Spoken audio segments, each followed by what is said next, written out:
Welcome to the Blast Zone, the podcast where we dig up the bombs that shook Hollywood and try to find out why they went up in flames. This week, one of Michael Bay's best films is not the praise you might think.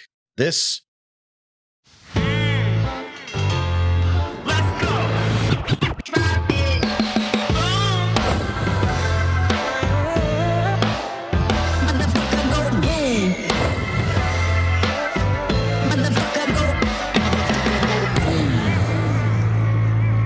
Welcome to the Blast Zone. Welcome to the Blast Zone. We are not a podcast about bad movies. We are a podcast about movies that did badly. That's right. I am Jon Drake, in-house film critic of my Letterboxd account. And I'm Ian Dukes. I'm a person with thoughts and feelings, and some of them are about movies. Movies like The Island, which we'll be talking about this week. But before we get into that, Ian, how are you doing? Fortune has favored me this week. In our last episode, I mentioned to everyone that my eyes were bugging me and being very annoying. So this week, I looked on my calendar and I discovered that coincidentally, I had booked a 1-year checkup appointment with my eye doctor. So I was like, oh, that's cool. I guess I should go down there. And she said, well, your eyes look pretty inflamed. And I said, okay. And she said, I'm going to give you some prescription eye drops. So they seem to be helping. My eyes are much better. So I'm trying to be thankful that past me or the universe or whatever it was gave me a little helping hand this week, or perhaps you could say a little helping squirt in the eyes. I would not say that, no. I would ask you to refrain from saying that, actually. No, in all honesty, even if you had not said anything, I would have been able to tell because I can see. Yeah. And you were wearing safety goggles, which is not your usual eyewear. I ditched the goggles, back to my regular glasses, and it's nice. It's good to look in the mirror and not gasp and go, oh shit, what the hell's going on with my face? I would not know what that's like. That's just how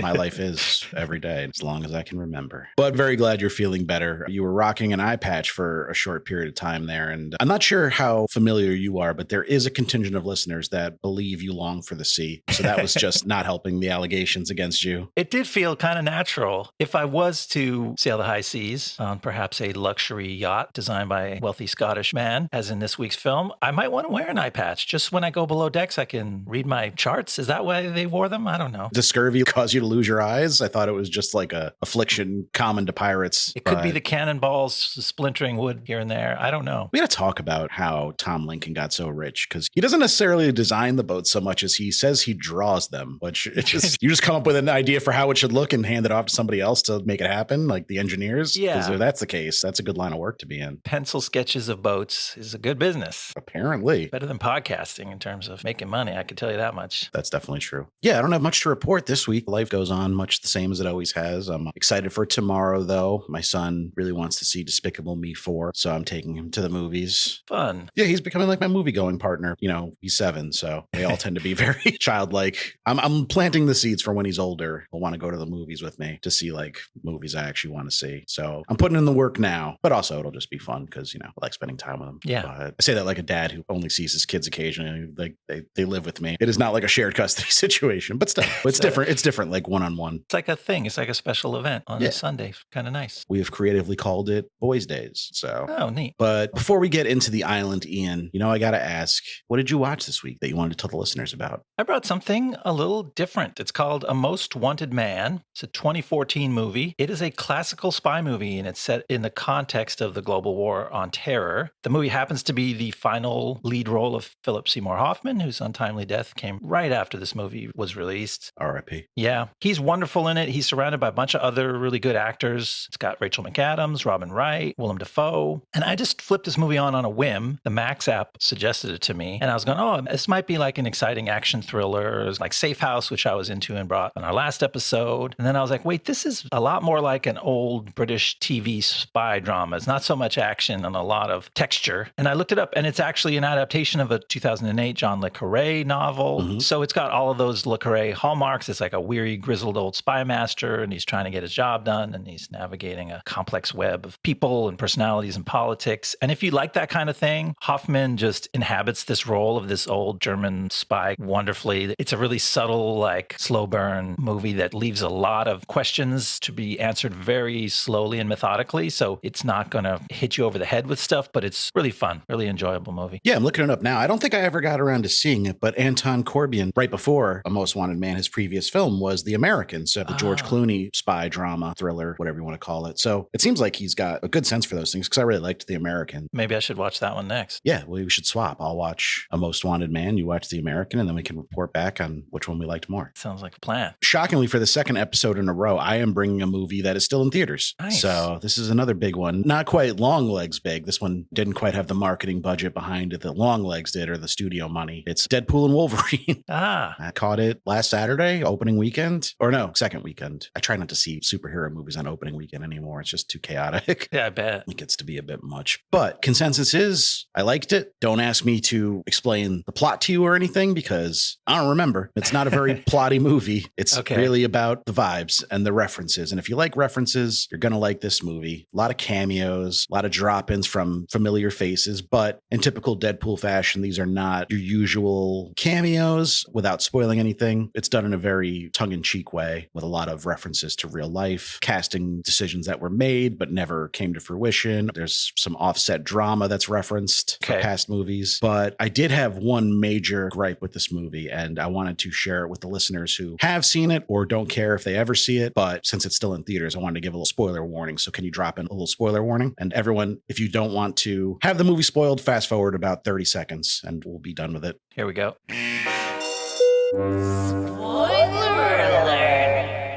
Yeah, Channing Tatum plays Gambit in it. And I know Channing Tatum was cast as Gambit, but he never played him. There's only one live action Gambit that's ever existed in the MCU or in the Fox universe, and that's Taylor Kitsch. John Carter of Mars, our fucking boy, the patron saint of the Blast Zone, and he doesn't even get a shout out. I figured they would have dropped a little aside, maybe, like they couldn't get Kitsch for the role, you know, something. But Tatum as Gambit's already like kind of a meme, so I assume even people that haven't seen the movie have an idea that he's in it. Okay. But, yeah, I didn't know that, but I am among that group of people that you mentioned that's like, that's not going to affect my enjoyment one way or the other when I finally get around to watching this thing. Yeah, and I will conclude spoilers there, but are you familiar with the other Deadpool movies? Have you seen them all? Did you like them? How many are there? I saw two, I think. Two. There's two. There's three now, but I was like trying to think if I saw the second one and I can picture an action scene from it that I don't think was in the first one. But yeah, I remember getting some joy out of it, but also they lay it on thick. So it's like you got to be in that mood to deal with that shtick. You really do. It does work well in a theater, but watching it at home, I can imagine, is just a lot of eye rolling. But I liked it just fine. I had a good time there. I do have a small issue with the fact that I feel strongly that Logan was a perfect send off for Hugh Jackman as Wolverine. Yeah. And to dig him up for what's ostensibly just a joke feels a little shitty and a little disrespectful maybe to James Mangold and his film. There's some kind of common saying about third time is farce. That sounds like what's going on with Wolverine here. I can't pull up the rest of the expression, so listeners will have to fill in the blanks about exactly how pithy my observation was. Yeah, and even James Mangold has come out and said, you know, we did that already. We said goodbye to that character. And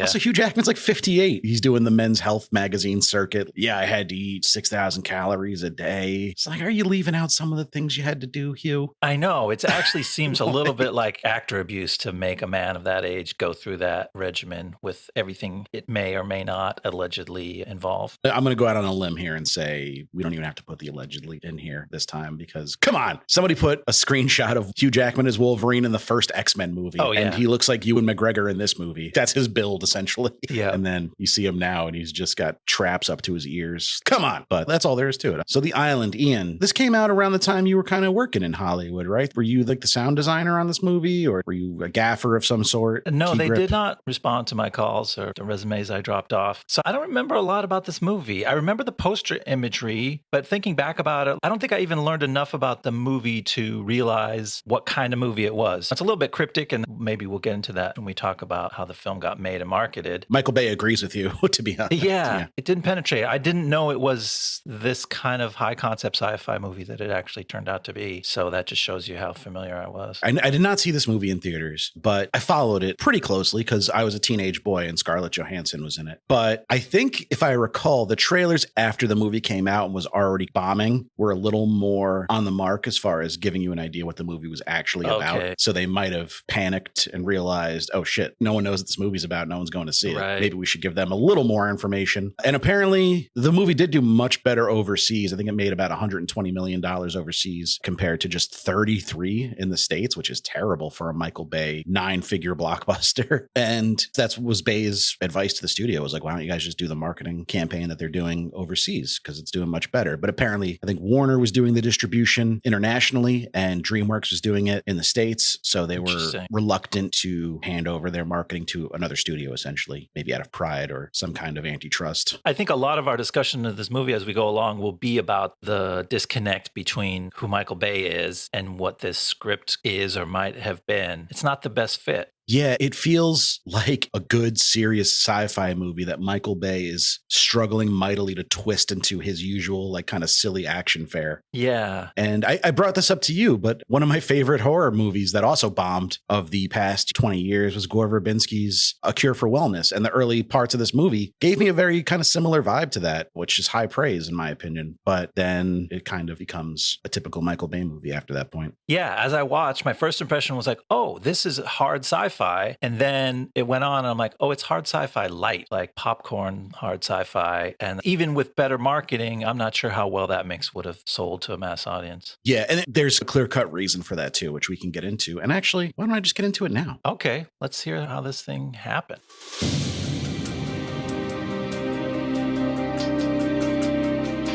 Around 2005, Michael Bay was about as sure a thing as you could ask for in Hollywood. Known as a solid action director who maybe didn't always approach his story and dialogue with as much care as his shootouts, he started off with the relatively well-received Bad Boys, and followed it up with what many consider his best movie, The Rock. His connection to audiences would hold firm with his next two movies, Armageddon and Pearl Harbor, but the critical response to both was abysmal. Specifically Pearl Harbor, which got him his lowest Rotten Tomatoes score of his career at that point, with 24%. A score which will live in infamy. He'd follow Pearl Harbor up with Bad Boys 2, but it's possible that audiences were still mad at him for making them sit through Pearl Harbor, as the film barely broke even, making $270 million worldwide on a $130 million budget, and again netting him a 24% on Rotten Tomatoes. For his next movie, he'd look to a script by relatively unknown Caspian Treadwell Owen, whose only credit at that time was the Angelina Jolie and Clive Owen romantic drama Beyond Borders. Treadwell Owen's original draft was set 100 years in the future and featured major changes to the Scarlett Johansson character, who was pregnant in this version and named Esther instead of Jordan 2 Delta. Actually, her full name is Jordan 2 Delta Sky Miles Platinum American Express card. Apply today. Once DreamWorks Pictures purchased the script, it was Bayified, with Alex Kurtzman and Roberto Orci, then best known for their work on Hercules: The Legendary Journeys, Xena Warrior Princess, and Alias, brought on to rewrite the script to be more of a near future, making it cheaper to shoot. They also completely rewrote the second and third acts of the movie, which are the sections of the movie that suck. Thanks, guys. That whole decreasing the budget thing was short-lived, as the movie would start filming with a $126 million budget. Bay got around to his usual hijinks of casting famous and famously attractive actors in his lead roles, with Ewan McGregor and ScarJo taking the leads, and Sean Bean, Jimon Honto, and Steve Buscemi rounding out the cast. Buscemi's like, yeah, I know, they hired me because I'm gorgeous. Filming would begin in October of 2004, with locations as varied as a Nevada ghost town, downtown LA, and Detroit, and would last until late February 2005. A release date of July 22nd, 2005 was set,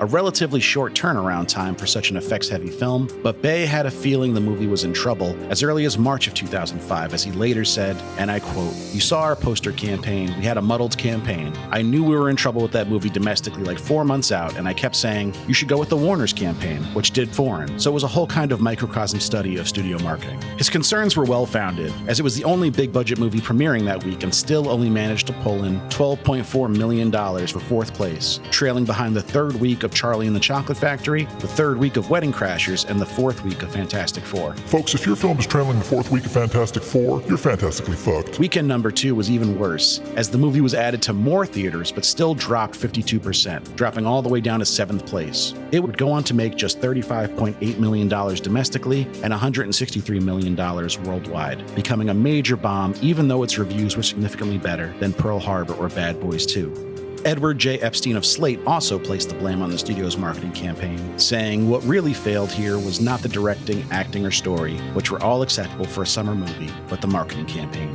adding that the film's trailer bore little resemblance to the actual plot. Trouble wasn't over for the studio, though, as the creators of 1979 movie Parts, the Clonus Horror, filed a copyright infringement suit stating overt similarities in the stories. DreamWorks tried to have the case thrown out, but eventually paid an undisclosed seven-figure sum, bringing this chapter of their collaborations with Bay to an unhappy end.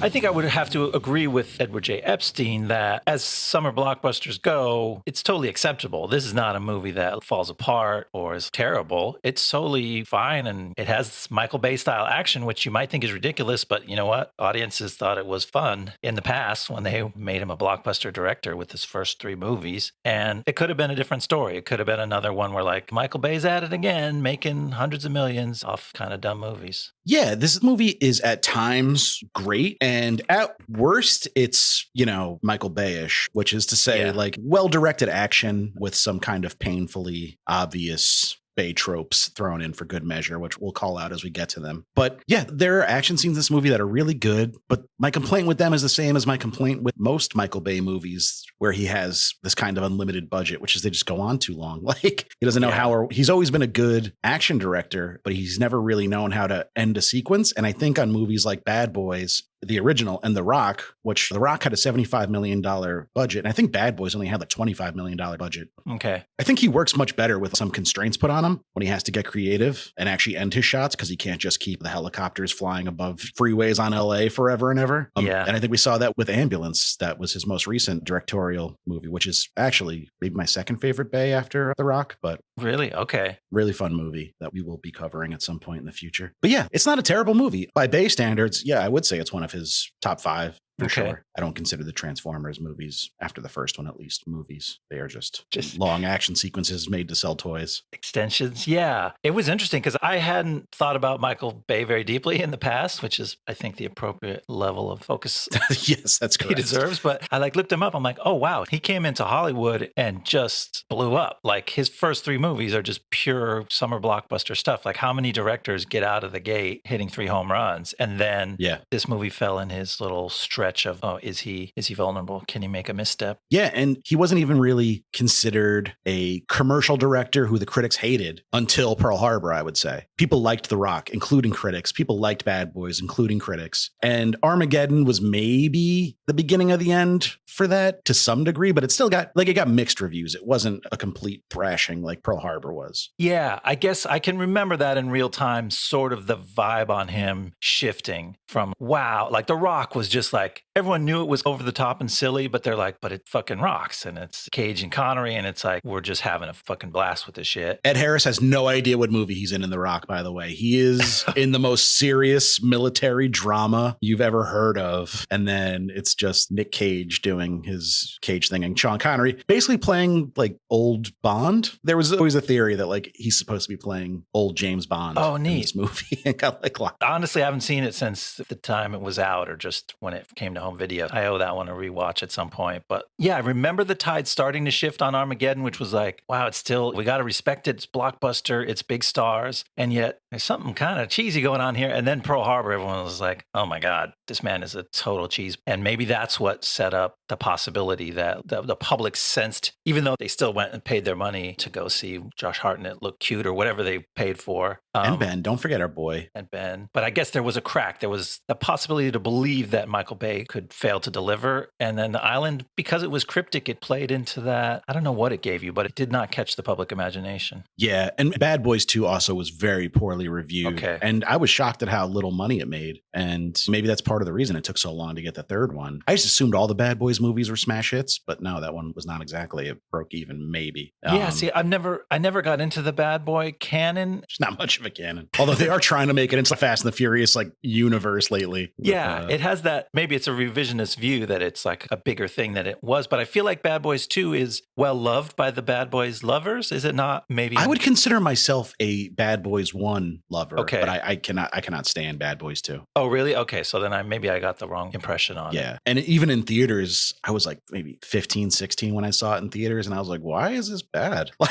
Oh, okay. why am I not enjoying myself more? This is supposed to be fun. It does have my favorite ADR line in history, though. Did I bring that up on a podcast already? Or is that It sounds familiar. about this is where they manufacture the drugs when they're like driving their Hummers through a shanty town in Colombia or something? It's ridiculous. They just put that over the top of it. But yeah, and what did Roger Ebert have the famous pull quote from one of his reviews about Pearl Harbor that was like, it's a 3-hour movie about how the Japanese waged a surprise attack on a love triangle, which It's amazing. he had a way with words, he did. And then Trey Parker and Matt Stone would put an entire song in Team America called Pearl Harbor Sucks and I Miss You Right. many years after the movie had been out, just to throw a little extra salt in the wound. So Yeah. yeah, people really hated that movie. And I think it did affect his immediate commercial performances. Hey, yeah. If Matt and Trey were any sign, people had some strong feelings about Bay after that. They would rip on Bay a few times, actually. Yeah, Michael Bay he probably would have liked more of any kind of reaction to this movie. It's kind of sad that the island just kind of sunk quietly beneath the waves. Look at that nautical wordplay. Do you want to start going through the story and we can pick up these beats one by one? Absolutely. Here we go. Sometime in Earth's near future, Lincoln 6 Echo, played by Ewan McGregor, lives a tightly controlled life in a sealed high-tech industrial facility, along with his friend Jordan 2 Delta, played by Scarlett Johansson. They work and socialize with a group of other childlike people like themselves, who we are told are the survivors of a global contamination catastrophe that wiped out nearly all of humanity. From time to time, the people running the place conduct a lottery, and they award certain individuals the ultimate dream, the chance to leave the facility and go live on an idyllic colony they call the island. Speaking of dreams, Lincoln has been having nightmares, and he starts questioning how much he likes his life at the compound. So he goes to see the man in charge, Dr. Merrick, played by Sean Bean. Merrick tells Lincoln to chill out, and then he puts some nanobots into Lincoln's head to gather more data on his brain. One of Lincoln's coworkers starts thinking the lottery is rigged, and Lincoln is developing his own doubts too, partly based on his friendship with a maintenance worker named Mac, played by Steve Buscemi, who Lincoln sneaks off to visit in a sector where the residents are not allowed to go. After one such visit, Lincoln finds a living moth in a ventilation shaft, something that shouldn't exist if the supervisor's story of the contaminated state of the world outside is true. And unbeknownst to Lincoln and the other residents, we get a glimpse of what really goes on in the restricted lower levels of the compound. It's a vast laboratory full of high-tech pods, each of which is growing a human body. Yeah, good setup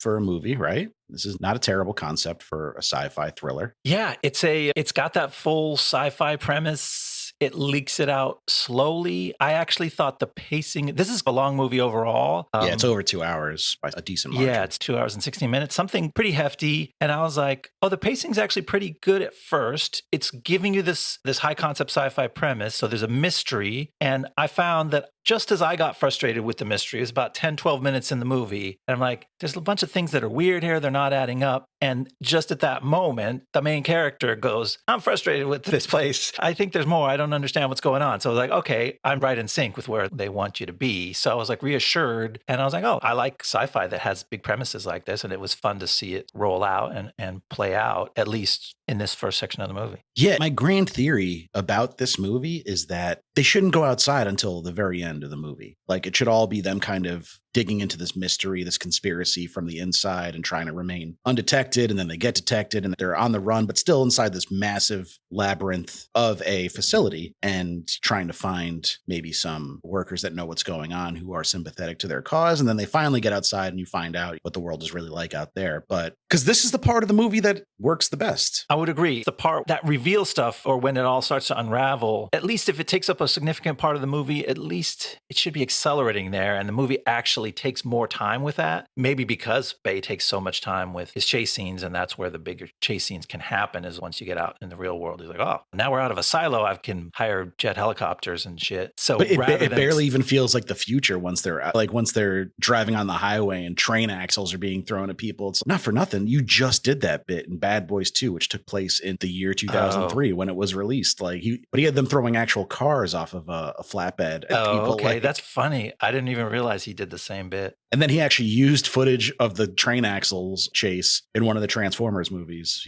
Because he only films in LA. Okay. That's where he lives. He likes to be comfortable, I guess. Much like M. Night. You got to film within half an hour of Philly or he ain't That's doing right. it. He has a specific driving radius. I remember learning that about him. I think it's longer than half an hour. It might be like an hour each way, but still. Yeah. But yeah, the first half, like you're saying, is when the sci-fi is the quote unquote hardest. And we actually both, I think we independently noted there's some scary sci-fi horror elements that pop up at certain times, more of them in this first part of the movie. And that's when it's the most fun, right? And this feels like Caspian, Treadwell, Owen, which by the way, if you just swapped Owen and Treadwell, that's a good like action hero name, Owen Treadwell. Yeah, that works. But no, he went with Caspian. Yeah, like the parts that he wrote, which are the early parts, it feels like that he was trying to make a very hard sci-fi thriller. And then the studio was just like, we need more explosions. We need more boom. Yeah, because there were a couple points, especially it starts out with this nightmare sequence. It's Ewan McGregor and he's being pulled off a boat by these creepy bald boys. Like, I can't stand bald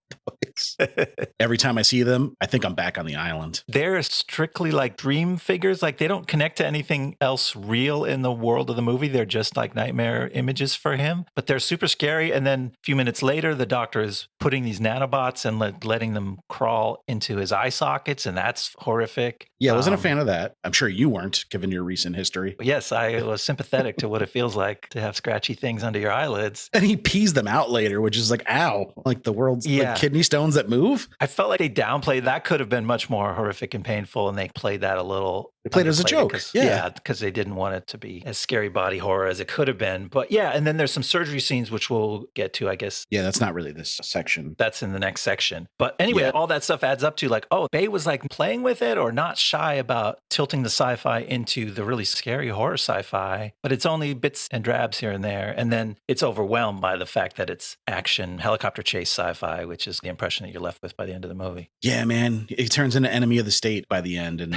just not as good. But let's talk about Ewan, because you had a note here. He's playing this childlike character, but I don't know. Maybe it's supposed to be like a petulant child, but he's kind of a dick. There's a lot to try to figure out about this character because like it's clear he's the hero and he's vulnerable and he needs to be likable, but he feels kind of insincere or weird or something off-putting about him when he's doing his like regular guy complaining about stuff to Dr. Merrick. But at that point, you haven't really been fully alerted to the premise of why these characters have some childlike qualities, because we later learn that they're clones and they haven't been around very long and they have this sort of accelerated. And they're intentionally educated up to the level of children. So they don't educate them past a certain point. They don't have their memories, or at least they're not supposed to have any real memories. So they're like artificially whipped up into adults pretty quick. But all that's hard to read. It made more sense to me on second watch because I understood the whole premise and I could see where he and Scarlett Johansson were each sort of trying to play those parts of the characters against each other. But it makes the whole thing a little muddled and hard to, like you said, it makes it a little harder to like the Lincoln character from the start. It's interesting though, because spoiler alert, we do meet his owner. I don't know what you would call him is in the real world,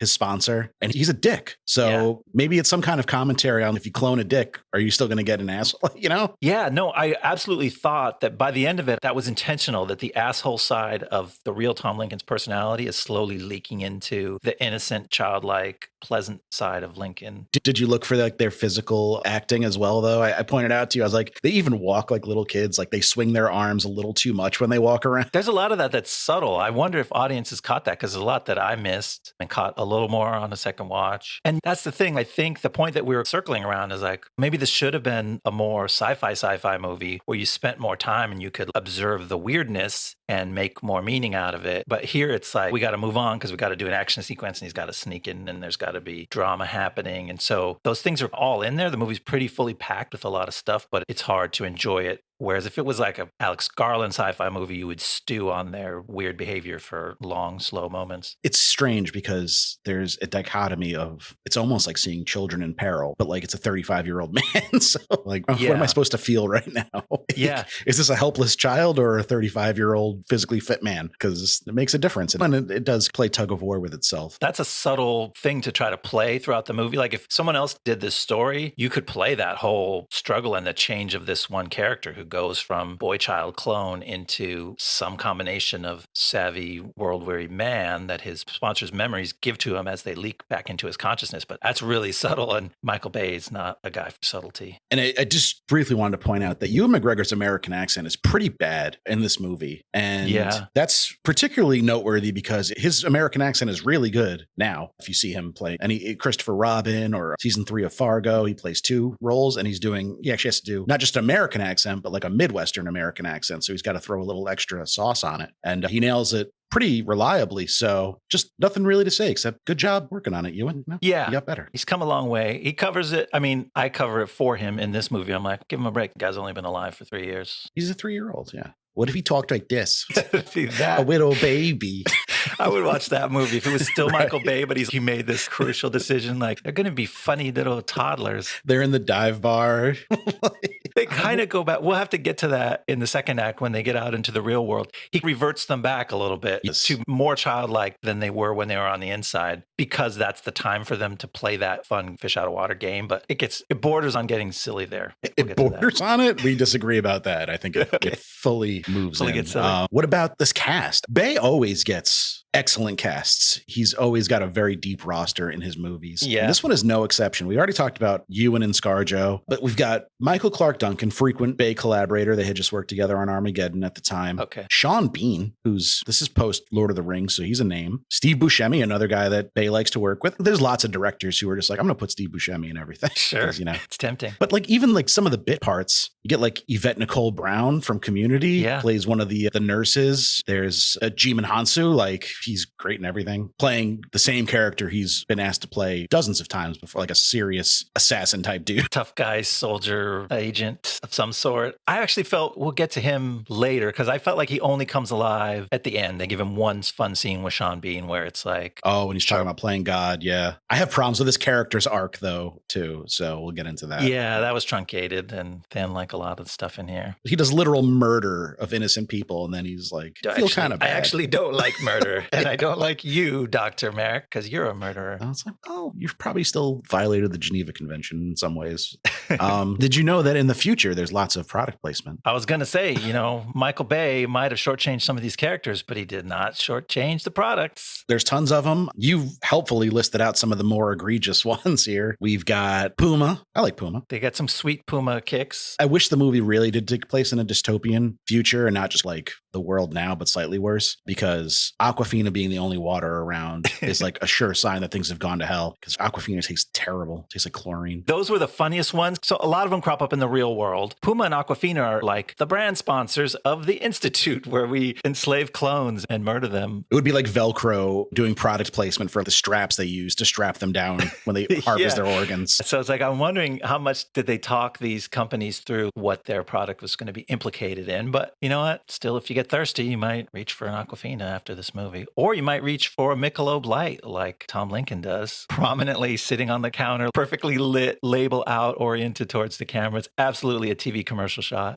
Michelob Ultra sucks a fat hairy cock. Just a terrible beer. So no, I will not be doing that. But the one point where I feel like it was incorporated cleverly was the CK Eternity commercial, which is a real commercial that starred Scarlett Johansson. And they just translated it where her sponsor in this movie is a famous actress. Famous actress, and she sees her own poster and commercial in a shop window when she gets to LA. So they just took those real ads. That was It was an interesting bit of like meta storytelling. Yeah, that makes it interesting. But then they're just like talking on Nokia phones and using MSN Messenger to make phone calls and driving a souped up Cadillac, which actually kind of rocked. The Cadillac was Cadillac's pretty cool, yeah. Cadillac was pretty sweet. But there's just like watches, tag watches, Ben and Jerry's ice cream. This is like all this stuff popping up. Yeah, if you're in a run for your life or a shootout, you do want a Nokia phone because you can use it as a weapon. If you run out of bullets, you just throw it. Thing weighs like 18 pounds. Just a big old brick. Kill somebody. And then back to the hard sci-fi, the pods. What do you think of the pods that the clones are birthed from? The end of this act, at least as we diagrammed it out, ends with revealing to the audience, but not to the characters yet, like what's going on. And it tilts down and swoops into this room full of these pods. I'm like, that looks cool. I still like that kind of sci-fi stuff. They swoop over the pods and you can see some of them have fully finished looking people in them. And some of them have just like a circulatory system or like a musculature. And I'm like, oh, that's cool. That's cool sci-fi shit. Give me more of that. Yeah, a bit derivative of the Matrix, I would say. It gave me very Matrixy vibes. In the like verticality of the silo, yeah. Yeah, and they're all gooey, much like the Matrix. Very gooey movie, but still well done. And I'm not like, well done, sir. I'm saying it was well done. Yeah. Apparently, just thousands of gallons of KY jelly were purchased for that. I'm serious. It's like that's what it was. That's what the really? pods were filled with. Most of them didn't open. They could have used just pure Aquafina in those. Yeah.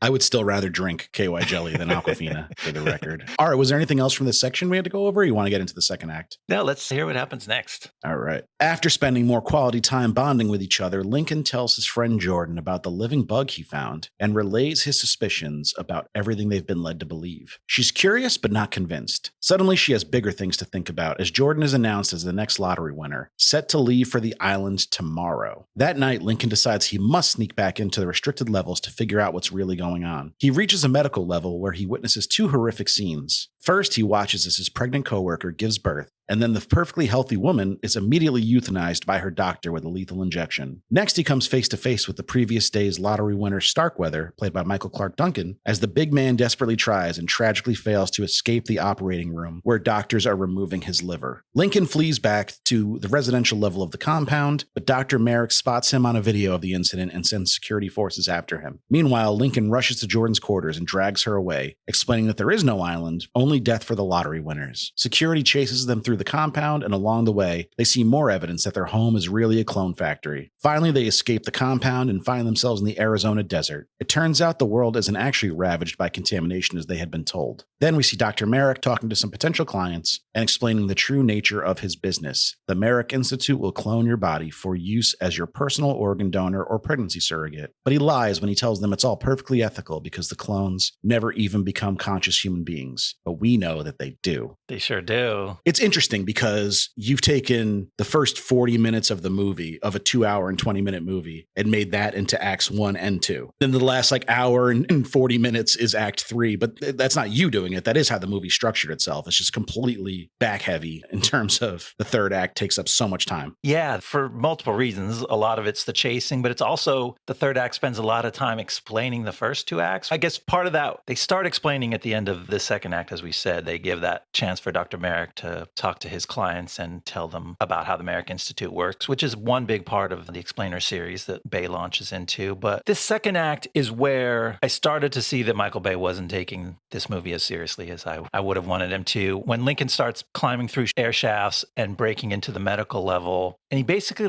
pops up out of the floor, and then he goes, "Ooh, someone's coming." So it's this perfectly smooth, white, featureless hallway. He pops one whole tile out of the middle of it, and then he ducks down, but he doesn't let the tile close. His eyes and nose are still sticking out from the floor, and people walk through the door in front of him and don't notice him. I'm like, oh, this movie's not actually going to take the mechanics of this place all that seriously. I started to realize I'm going to have to suspend disbelief. But you juxtapose those kind of cartoon scenes with some truly harrowing sequences in this section of the movie. That's right. We were texting as we were both going through our initial watches, and we both determined that Michael Clark Duncan's performance is way too real for this movie. It's intense. It got me again on second watch. He's so good in it. It reminded me a lot of his Green Mile performance because he played kind of a gentle, simple guy, but he was able to mine such deep emotional beats in that movie. And he's right back in that mode here for a silly Michael Bay movie. Yeah. And you had texted me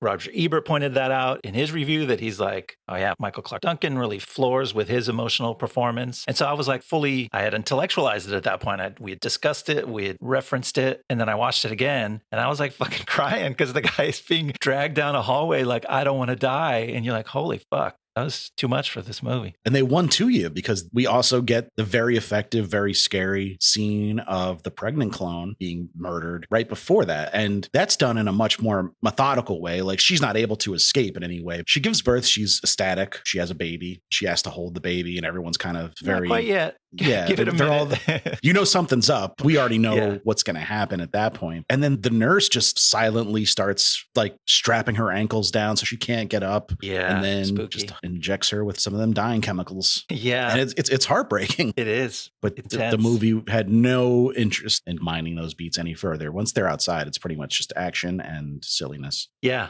But those are fun. So if you're into that kind of stuff, you can get a pretty decent helping of fun, spooky sci-fi shit, at least in some of this movie. But this, aside from all that stuff, there's not a ton that happens in this section plot-wise. It's really just kind of them unraveling. Like they already knew what was up, but just realizing the full horror of it. Or the audience already knew what was up, but you're starting to grasp the depth of it and the purpose for it. Yeah, and the rest of the plot points of this section happen in one continuous chase. Like in a movie that was going to spend more time inside the silo, he might have witnessed these things and then stuff unfolded more slowly. But here it's like Merrick sends the security after him. He goes straight to Jordan's room. He grabs her. He's like, we're leaving the compound. There's no such thing as an island. Let's go. And then after a very quick 20-minute violent chase scene, they're out. That's at the end of living in the silo. Yep, they're out into the big bad world. Do you want to tell us about that? Okay, here we go. To track down the escaped Lincoln and Jordan, Dr. Merrick hires a team of ex-Special Forces mercenaries led by a man named Laurent, played by Johansson. For some reason, Merrick explains the entirety of his secret operation to Laurent in the process. Meanwhile, our escaped heroes manage to find Lincoln's friend Mac in a local dive bar in Arizona. Mac likewise explains the whole deal to his clone friends. They've got so-called sponsors in the real world, the rich people who paid to have themselves cloned for spare parts. But no one knows that the clones are fully formed and sentient, as that would be a scandal. So Lincoln and Jordan decide they need to head to Los Angeles to confront their sponsors. Mac helps them out by putting them on a train to LA, but he gets killed as the security forces converge on the Amtrak station, and our heroes barely escape. Getting off the train in LA, Lincoln and Jordan are put through a high-octane series of chases, but in the end, they manage to escape from both the LAPD and Laurent's men. Then they make their way to the home of Lincoln's sponsor, Tom Lincoln, a wealthy Scottish boat designer who seems nice and agrees to help, but secretly he sucks, and he tips off the Institute to his clone's location. This results in another chase and a firefight in which the real Tom Lincoln is killed, but Lincoln 6 Echo survives and assumes the man's identity. Then, posing as Merrick's client, Lincoln is able to re-enter the compound. Meanwhile, Jordan has been captured and brought there too, but with a little help from Laurent, who has become sympathetic to the plight of the clones, Jordan escapes and reunites with Lincoln. Together, they destroy the compound's machinery, they free their fellow clones, and put an end to the Institute and to the evil Dr. Merrick himself. And after taking Tom Lincoln's boat, Jordan and Lincoln sail off to live happily together and perhaps find their own real island.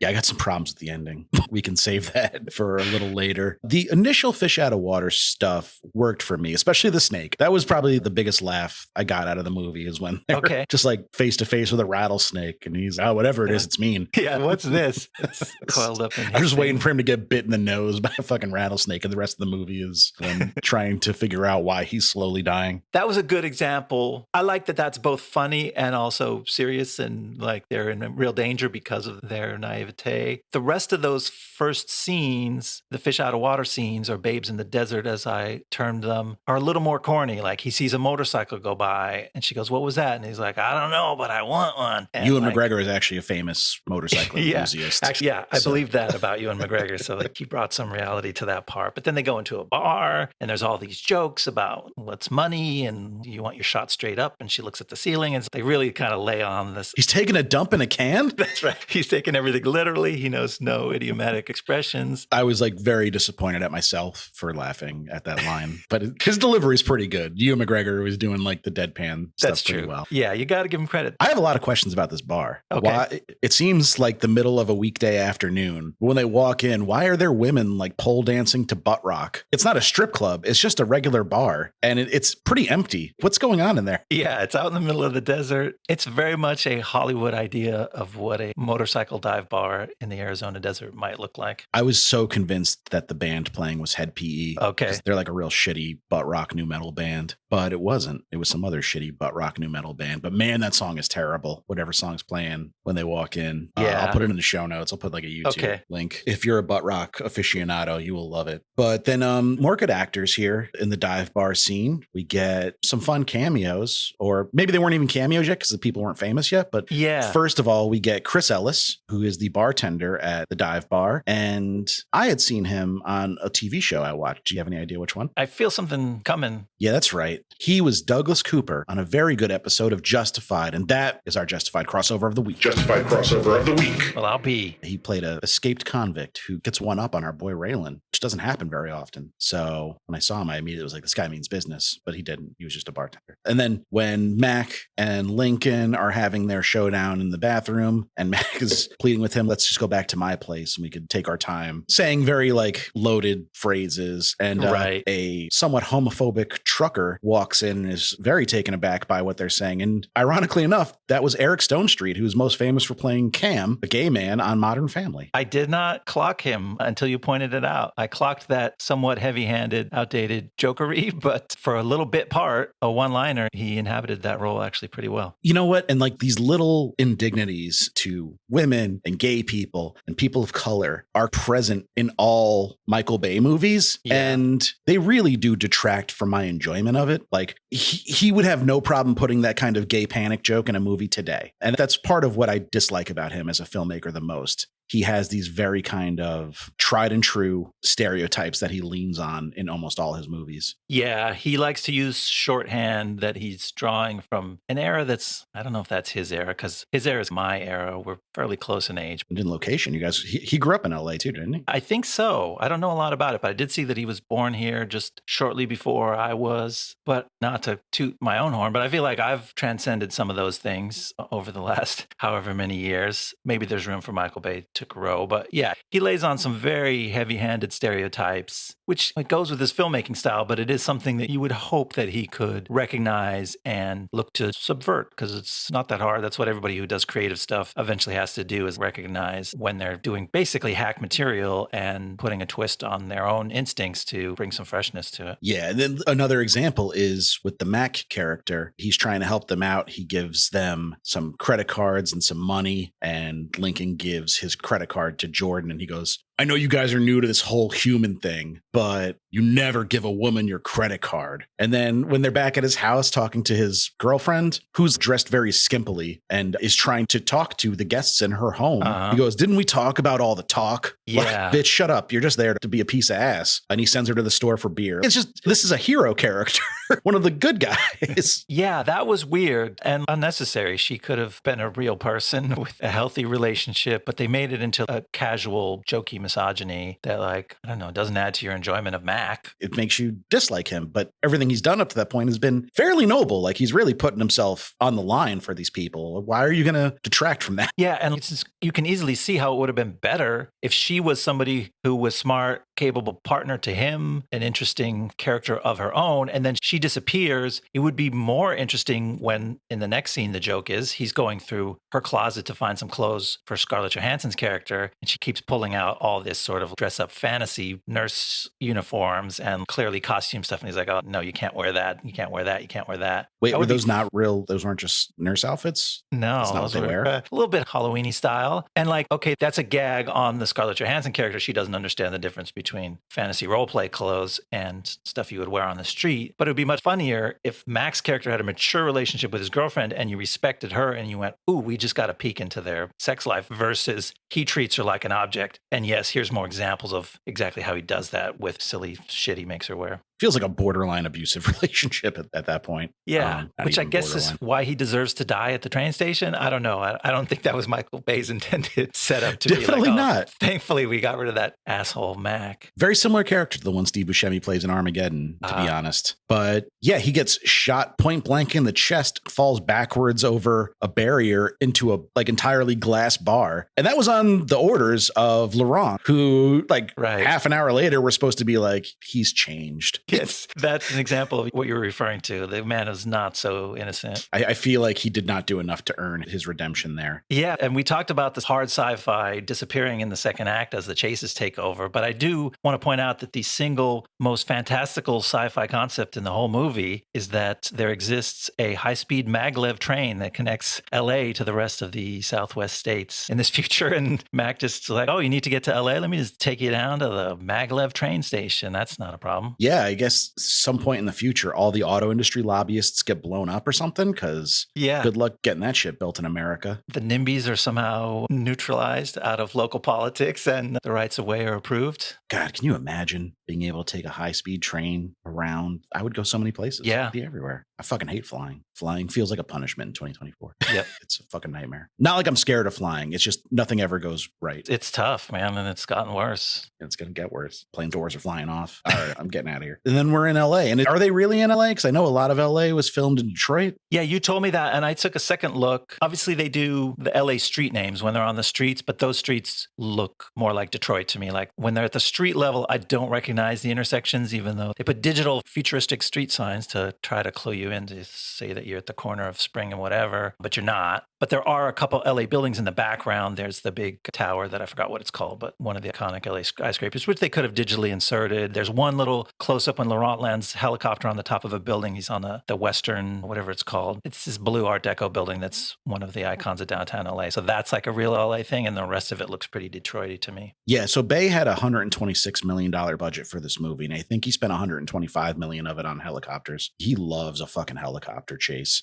I cracked up when Lincoln and Tom are at the intersection and all of a sudden the street light just falls and suddenly there's a helicopter, like a sneak attack. Like, where the fuck did that helicopter come from? You can't jump scare with a helicopter. That's true, but they do. I actually thought that was a successful helicopter jump scare. Sure, it works in the movie because it's not a thing you expect to be there without some kind of warning. That's true. I guess I suspended my disbelief for that because they set me up good. Lincoln, the clone, insists on driving Tom Lincoln. He doesn't know he's being set up, but he suspects he is. So he says, I'm going to drive the caddy. And then he's ripping around and they have this funny moment where he's like, red light. And he's, red means stop. I thought you knew how to drive. And the clone is like, I can drive. I just don't know what the lights mean. And that was funny. Like Ewan McGregor delivers that perfectly. And that was, to me, was like the best use of what it means for these fishes to be out of water in this world. And then they use that as the setup because you're looking at the light and then the helicopter somehow chops the street light. I don't know what happens next. The street light falling was also not really explained as far as I could tell. It just, the helicopter wills it into becoming an obstacle somehow. That was its idea of a dramatic entrance. Like, watch me make an entrance here. And it sure did. And then they're just chasing the fuck out of each other. Yeah. And this is the section with the train axles being thrown off a flatbed truck. I think that was a little earlier before this. Yeah, a lot of chases in this third act. It's hard to keep them straight, man. That's a good bit of action. But like I said, Michael Bay just threw cars at people off a truck 2 years earlier on the highway, which is a better bit. I'm sorry. It just looks cooler. Yeah, I actually didn't pull apart that those were two separate sets of chases until my second watch. And I was trying to like write down my thoughts about each one. But yeah, the earlier one was the longer one, the more tedious because it starts with chasing a flatbed. Lots of good cars getting smashed. I thought that's fun. But then like it keeps going on and it turns to hover bikes.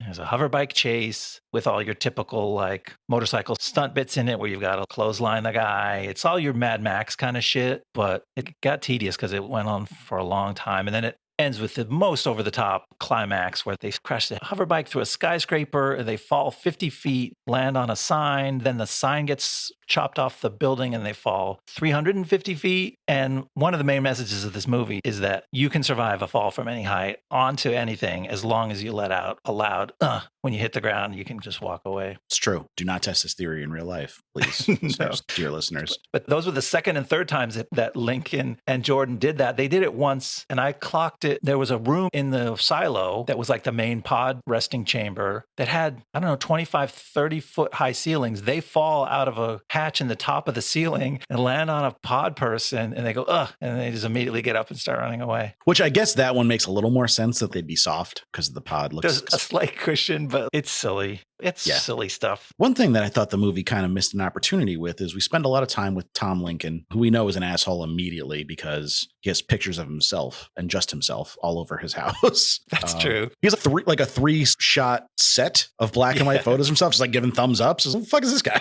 That's true. It's like a triptych, like framed photos of him just looking cool. It's hilarious. And I don't know if that was like Bay being self-aware that like we need to get across that this guy sucks like really fast. And there's more hints with the way he talks to Jordan, who's objectively very attractive, and she is sexed up in this movie with the way she's styled and dressed. And he's telling her about Maxim, and he's like stroking her hand. So we get the idea he's a creep. Yeah. So there's really no conundrum for us about who we want to live between the two of them. And I feel like the movie missed an opportunity to parallel that with the real Sarah Jordan. She's sidelined for the movie, right, where we find out she was in a car accident. She's in the hospital, but like that could have been maybe a moral conundrum that the movie could play with. Like she has a family and a life, and she seems like a decent enough person. Is there some validity to maybe Jordan Echo 2 donating some organs to her. Maybe not ones that will kill her, but something there. And the movie just sidelines that whole thing. It brushes up against it for a minute because they do the phone call where they're trying to track down where her sponsor is. And she talks to the small child who picks up the phone at the real Jordan's house. So she has a line or two about feeling empathy. But then later, Sean Bean's like, it's too late for Jordan anyway. She's not going to make it, even if we get the organs. So they just scrub that out of the moral question of the movie. Yeah, which was a missed opportunity. But we do get the fun scenes of just learning how much of a dickhead Tom Lincoln is. He draws boats for a living. He's got like a $7 million fucking glass house in LA.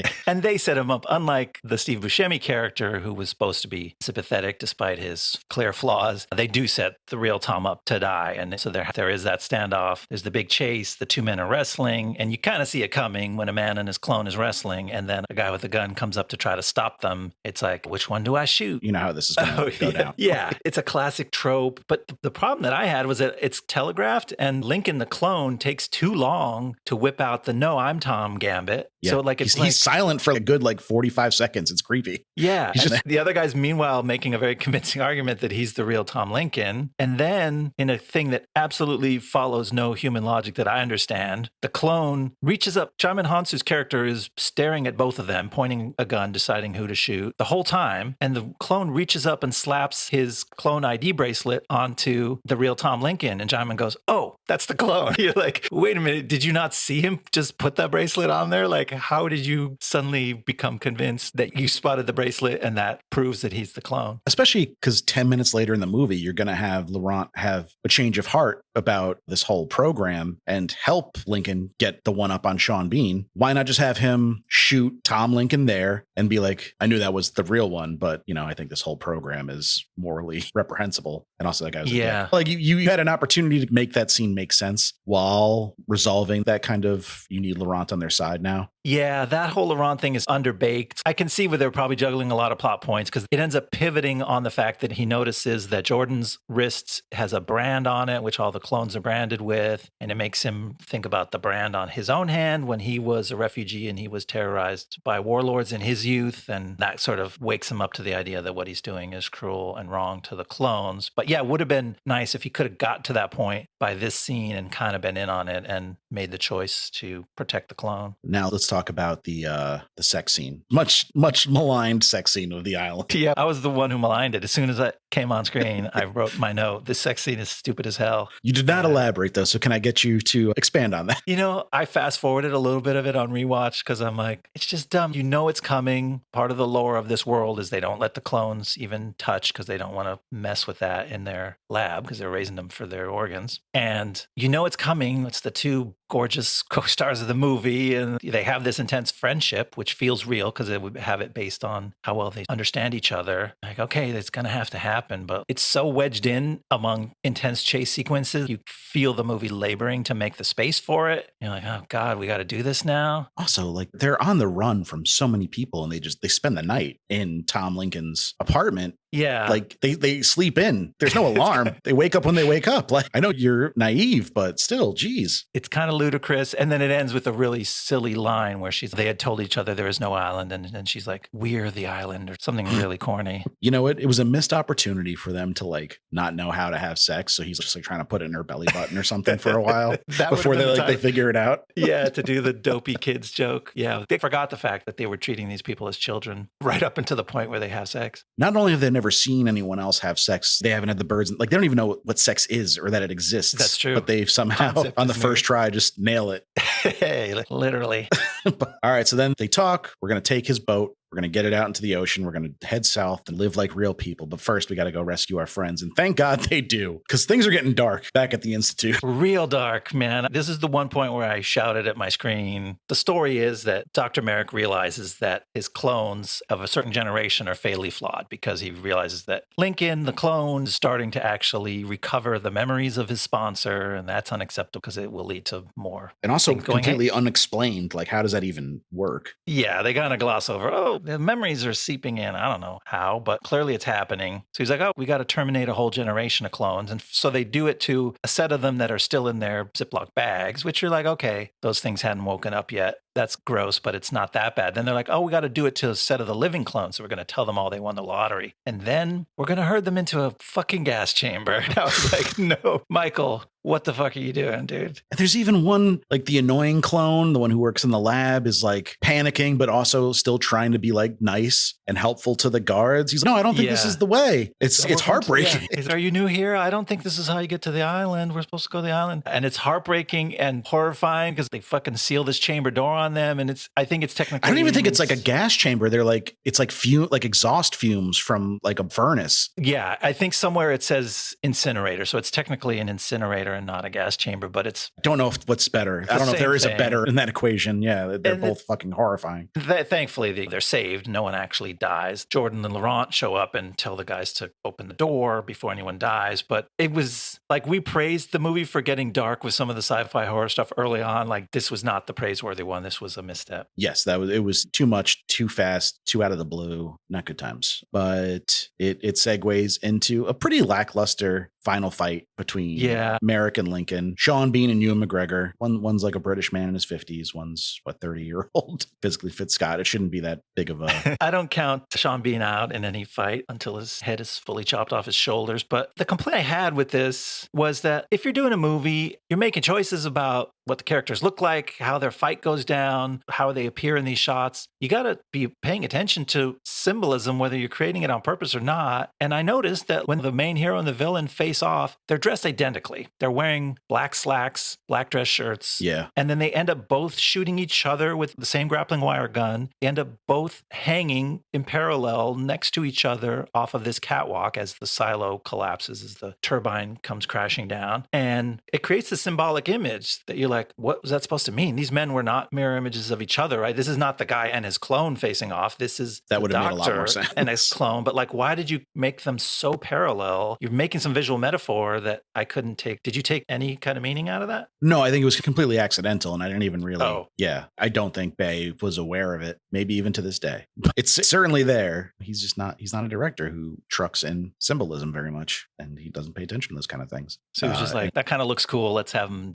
Yeah. Because the reason he's wearing black slacks is he infiltrates the Institute by pretending to be Tom Lincoln, and like you put a note in here, he's very good at it for someone who's essentially a baby. He's been out in the world for 2 whole days, and he just knows how to do it. Yeah, and it's one thing, like they show him practicing the accents. You go, okay, he picked up the Scottish accent pretty quick. But the harder thing to pick up is Tom's jaded asshole attitude towards the world, because he's never been that guy, and he's never even seen that kind of behavior. And yet the reason he's so convincing when he's infiltrating the Institute is that like the sales director tries to schmooze him, and he's like, enough of the small talk. Like he just has this very convincing Tom Lincoln attitude. Is like, how did he get that? Another good cameo, that's Kim Coates playing the sales director. Oh, yeah. Best known, I think, from Sons of Anarchy. He was a series regular on that show for many years. Oh, okay. And, he's really good. Popped up in lots of stuff. Yeah, and he's playing like a little against type here. I'm used to him playing like tough guys, and he's playing a sniveling little like bureaucrat. And he plays it really well. Like that's the second in command to the evil bad guy. Those two characters are actually balanced out really interestingly. You could have done more of the movie about how these two guys lead the Merrick Institute, because Sean Bean is such a cold-blooded, quiet, dark, scary movie villain, and this guy is like this chatterbox sales guy. It's some fun stuff, and it's sort of underappreciated because of his limited screen time. So then the clones get freed, and they're just wandering the desert. 80% of them got to die, right? Like within a week, just wander into traffic, play with a rattlesnake, fall down a mine shaft. Like they're all going to die in hilarious ways, I imagine. That's funny. They showed them in a very classic movie scene. They showed them stumbling out into the daylight with heroic music playing, and it was like supposed to. They're all scattering too. They're not like sticking together. They're all going their own way. Yeah, that's supposed to bring tears to your eyes, but they did not show like the FEMA vans pulling up to assist them or the Red Cross or anything. So you're right. It's questionable what happens to them. There are a lot of questions about what happens to them because ostensibly they all have sponsors in the real world, right? Do you give them social security numbers, names? Do you let them go out, find work? You got to educate them if you want them to be productive members of society. It's a very half-baked ending because there is so much unanswered. Yeah, they didn't touch any of that fallout, even though they set up some really dramatic fallout. Not only are these sponsors people, movie stars like Jordan's sponsor, one of them is identified as the president of the United States, right? Who's the annoying asshole who keeps making little pithy quips to Lincoln early on. So they kind of wash over that and they go straight to the like, romantic sunset shot of the fancy boat and the two lovers sailing away to live happily ever after. When the fuck did he learn how to drive a boat? He knows things. You can actually explain some of the stuff, even his transformation into playing the Tom Lincoln character. You can go, okay, well, his memories returning is an ongoing thing, and it's sliding towards more and more. He's gaining more and more of Tom's experience and knowledge back as his brain evolves. I mean, the movie doesn't have the time or patience to really deliver that message to you, but you can explain it for yourself if you're willing. All right, that's the island. Do you want to get into where some of the players involved ended up? Yeah, what happened to these people? So Bay would follow this up with 3 straight Transformers movies. The first one I remember seeing in theaters and liking it okay. I was pretty young at the time. I liked Transformers as a kid, so I thought it hit those beats pretty well. They got progressively weirder and worse as time went on, to the point where the last one Bay directed, I think it's called The Last Night, it made something like $650 million and still lost the studio $100 million. And it's one of the more baffling movies I've ever seen. I think that's the one that has like a scene with Mark Wahlberg's character where his daughter and her boyfriend are trying to explain Romeo and Juliet lost to him, and it goes on for like several minutes. Ooh. Yeah, it's a really bad, really weird, gross movie, and we will cover it because it lost over $100 million. Oh shit. I was like, yeah, I was interested to pull that movie apart, but then I'm like, does that mean I got to watch 5 other Transformers movies to understand? No, absolutely. I think it would be funnier if we don't, because I can remember the story beats from the first one, and I think I saw the second one, but I don't remember anything about it, and I haven't seen any of the others. Yeah, I think that's where I'm at too. So that's fair, as long as we agree to go in with those ground rules. Judge a movie on its merits, right? You shouldn't have to do a bunch of homework to watch a movie. That's true. We say that, and it's certainly convenient for us. Absolutely. Whatever gets me watching fewer Transformers movies is going to be my stance. So he would do the 3 Transformers movies and then do Pain and Gain, one of his better movies, I think. And it was a return to small budget, $26 million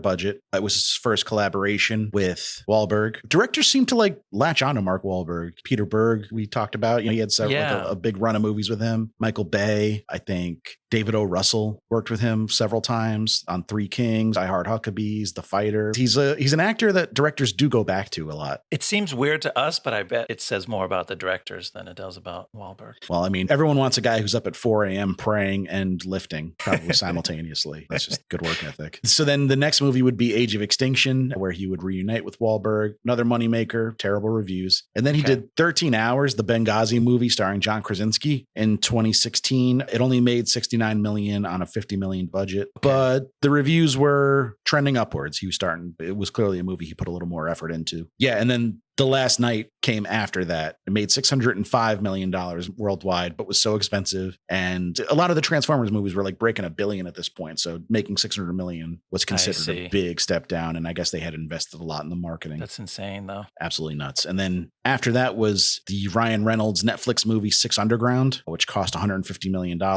It looks absolutely terrible. You couldn't pay me to watch it. Yeah, you informed me that existed the other day when you sent a screenshot. You thought it was a new movie. You were like, oh, when's that coming out? I was like, it came out 5 years ago. Yeah, it's almost like an AI-generated Netflix tile if you wanted to just make up a Netflix movie. One of the worst posters I've ever seen on a big budget movie also. And then his next movie after that was probably his best one since The Rock, Ambulance, which I talked about, which it's insane in very Bay specific ways. But Jake, our boy, Jake Gyllenhaal, he's in his bag in that movie. He's having the time of his life. And he brings the movie all together. I got through 25 minutes of that, I think, before I bailed out because I got a little bit too dizzy from the drones. But I did catch a little bit of Jake going off in that, and I enjoyed how insane his character seemed to be. Sorry, Ian, you're going to have to watch the whole thing one day. Yeah, okay. That's coming. Take some Dramamine. Yeah, it made $52 million on a $40 million budget. It was a big story at the time that they lost money. He's currently making Robopocalypse, which is worrying, but because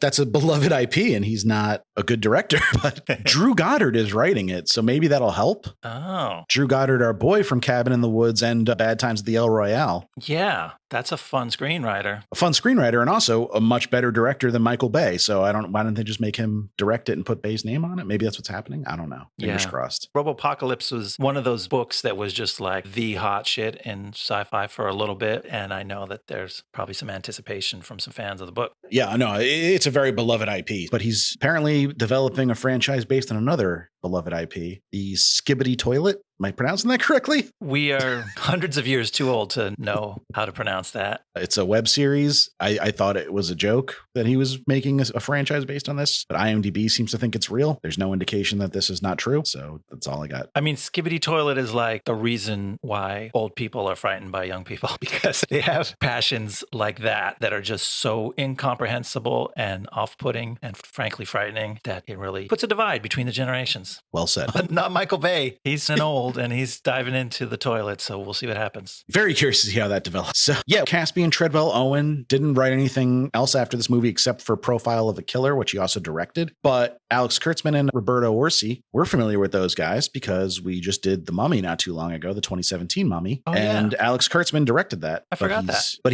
some of his writing credits, he's definitely written some stuff. He did The Legend of Zorro, Mission Impossible 3, Transformers. He did some script polishing on The Watchmen. He did the Star Trek, the J.J. Abrams Star Trek he wrote, also Into Darkness. Those are some of his better credits there. Yeah, people don't like Into Darkness, but I didn't mind it. Revenge of the Fallen, Cowboys and Aliens. There's another Blasted special. Yeah. People Like Us, which I don't recall, which he also directed. Oh, it was the Chris Pine one. We talked about it on the Mummy episode. It was his directorial debut. The Amazing Spider-Man 2. So if you want an expensive movie that kind of sucks, you hire Alex Kurtzman to write it. Apparently, that seems to be his lot in life. It's a pattern developing. And when I was researching Ewan McGregor's movie career, I was surprised that it hasn't been bigger because let's talk about it. So 2005 was a busy time for him. He had just starred in episode 3, Revenge of the Sith, which your mileage may vary in that. I think it's a god-awful movie. Some people like it, and that's okay. No comment. Ian's trying not to stir up the fanboys. It's going to let me take all the heat. No, I just can't get motivated to think about those Star Wars movies. I'm not that interested in they're surrounded by a cloud of anger and recrimination. And I'm like, okay, never mind. I'm just going to not pay attention. Maybe it's a cloud of fear because fear does lead to anger. Probably. And then anger leads to hate.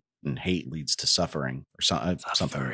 Yeah, I think you're right. I think I got it. It's been a long time since I've watched those movies. But he also did voices for Robots, which I remember semi-fondly, and Valiant, which I didn't know that it existed. And then he followed up The Island with an even bigger bomb, Mark Foster's film Stay, which was written by David Benioff. So Mark Foster did stuff like Monsters Ball and Finding Neverland. And then he made Stay with McGregor, Naomi Watts, Ryan Gosling, and Bob Hoskins. Nice cast. Good cast. $50 million budget. You want to guess how much it made? No. What did it do? $8 million. Oh. Yeah, that feels bound for the blast zone. And indeed it is because it's already on the schedule. But for many months from now. The next few years, he'd have bombs that I'd never heard of, like Stormbreaker, Miss Potter, and Deception. Okay. Angels and Demons would be his next movie to actually make money, made $450 million. But also, I don't know if you know this, that movie fucking sucks. Okay. I hate all the Tom Hanks in a bad wig investigating the Bible or whatever those fucking movies are. The Da Vinci Code series. And then he's had some hits like Christopher Robin was a good movie that I think people also liked and made some money. But he's kind of a TV guy when you look over his career. He did the Trainspotting sequel, but that barely broke even. But then he's done things like the Obi-Wan series. Right. Forgot that existed. Yeah, and so did I. I tried to. It's not very good. But then he made season 3 of Fargo, where he met his future wife, Mary Elizabeth Winstead. Oh, okay. Yeah, I think there's a cloud over that relationship because he maybe was still married when he started that relationship. Did I muffle myself too much, or could you understand what I was saying? Yeah, no, I hate to see it, but that show does bring Hollywood couples together. What's the other example? Kiki and our boy. Kirsten Dunst and Jesse Plemons. Yeah. That's right. Yeah. Yeah, but I don't think either of them were married at the time, luckily. Whereas, yeah, Ewan was still very married at the time. I see. So not casting any aspersions.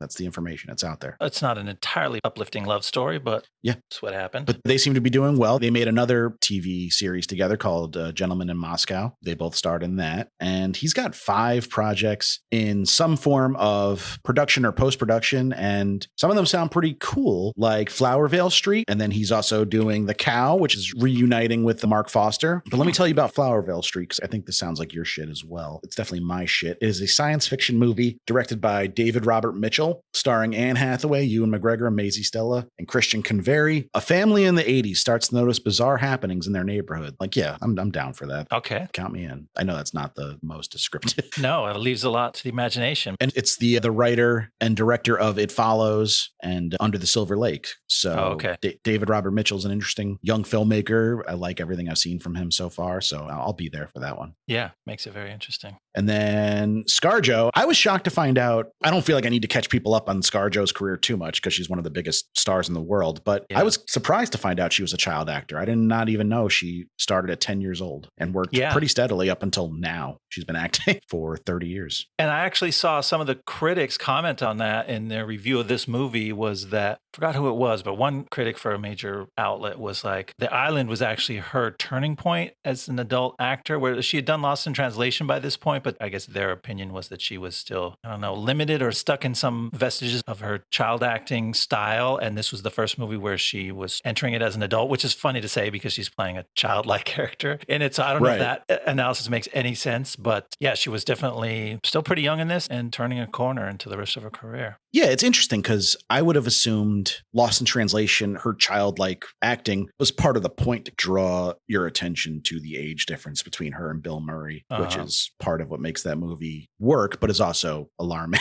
But the movie's aware of it and drawing attention to it in some ways. It's not trying to sweep it under the rug in any way. I think Sofia Coppola's too emotionally aware as a filmmaker to not be aware of the inherent ickiness there. Not that things ever get full-blown inappropriate in that movie, if I recall correctly, but I haven't seen it in a long time. Yeah, I haven't either. I don't really remember all that much of the details. But she got her start in future episode North by Rob Reiner, which big bomb. I think Elijah Wood was the star of that one, if I'm remembering correctly. Yeah. And so that'd be fun watching ScarJo and Elijah Wood as little kids in a movie. Totally cool. I want to see that. It's bad. So That's what you told me that too, but I'm still curious. Go into it with open eyes. You might like it. Maybe time's been kinder to it than people were at the time. Yeah. And then after this, she would go on to do The Black Dahlia, which we already talked about. She's not great in it, but not terrible either. That movie has a lot of problems and she's towards the bottom of the list of what's wrong with that movie, I'd say. Yeah. I remember it being stylized and weird, but still there being some appeal there. Yeah. And then she would do The Prestige, a great movie where she does a really bad British accent. Unfortunate. She couldn't quite nail down that British accent in time. And then she'd also done, I think she did Match Point before this, but then 2008, she would work with Woody Allen a second time with Vicky Cristina Barcelona. And then she would do The Spirit, future episode, The Spirit, the Frank Miller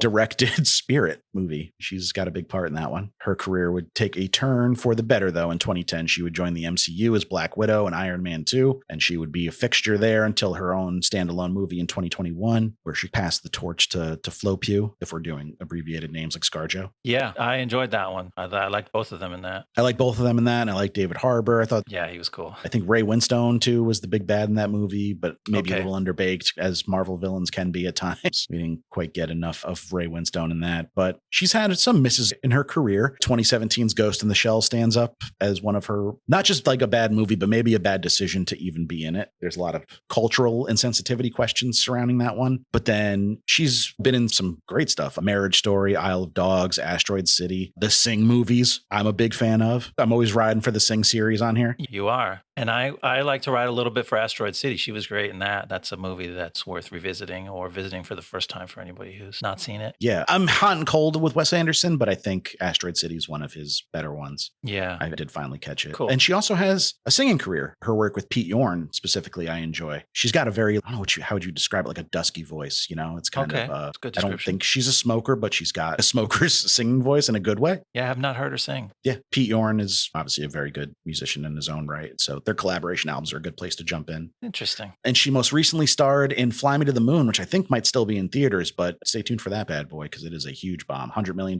budget on that one, Channing Tatum. Wow. And she's going to be in the next Transformers movie, the next Jurassic World movie, which I'm very excited about, and Eleanor the Great as a director. So she's getting into the directing game now. Good for her on that point. I was like disheartened on the other side. I'm like, oh, she passed the torch in the MCU. She's doing Wes Anderson. She's pivoting away from franchises. And then you're like, nope, she's not. I will say this about the new Transformers movies and the new Jurassic World movie. They both feel like a rebirth for the series. Like they're trying to get back to something like, I guess maybe not so much with the Transformers movies because they've already started that with like the Bumblebee movie, which I thought was very charming and well done compared to some of the other ones. And the Jurassic World movie is my boy. It'd be good if I remembered his name. Gareth Edwards. Okay, yeah. So him taking over that series has given me a lot of hope for its future, and I hope he can shepherd it into a good place. But the cast he's assembled is really great, and it's apparently already filming. I think it's due out in less than a year. July 2025 is the date I keep hearing. But I think the way he does sci-fi action will be a really great match and maybe a return to basics for that series that's gone so far astray. Yeah, I like to see that. So do you want to hear what we're doing next episode? I know you know this one, actually. I'm very excited for it. Do you want to do it? You never get to do the announcements. Oh, yeah. We're doing the Green Knight. The Green Knight. Stepping back into Arthurian legend mixed with very contemporary artistic filmmaking and storytelling. It combines for a weird-ass cool movie the audiences didn't pay for, didn't want to go see it. I can tell you one audience member who paid for it. It was me. Nice. I saw that movie in theaters. And I was dangerously high, which is not the way you want to see The Green Knight necessarily. No, it could be upsetting. Could be upsetting. It wasn't. I don't think it was, but I would definitely did not follow it. It's a difficult movie to follow, even in the best of mental states. Sure. But I was like, oh, that's cool. And Barry Kogan's in it. Oh, nice. He plays sort of an evil person. I understand it. So it'll be a first time covering Barry. That's great. Love to get Barry into the zone. And of course, it has a great lead role by Dev Patel, but I know who we're going to see. We're really signing up for, it's our boy Joel. He's got a great bit part in it. One of our favorite actors that we don't get to cover enough on the Blast Zone because all his movies make too much money. Yeah, he's too good. He stays just out of our reach, but we're bringing him in. Was Warrior the last time we got him on the Zone? I know we bring him for show and tell all the time, but I can't think of another movie he starred in that we had to cover. We like him so much you could even call us edgelords. Is that what they call his fan base? That's what they call them now. We're taking it back. We're making that a positive term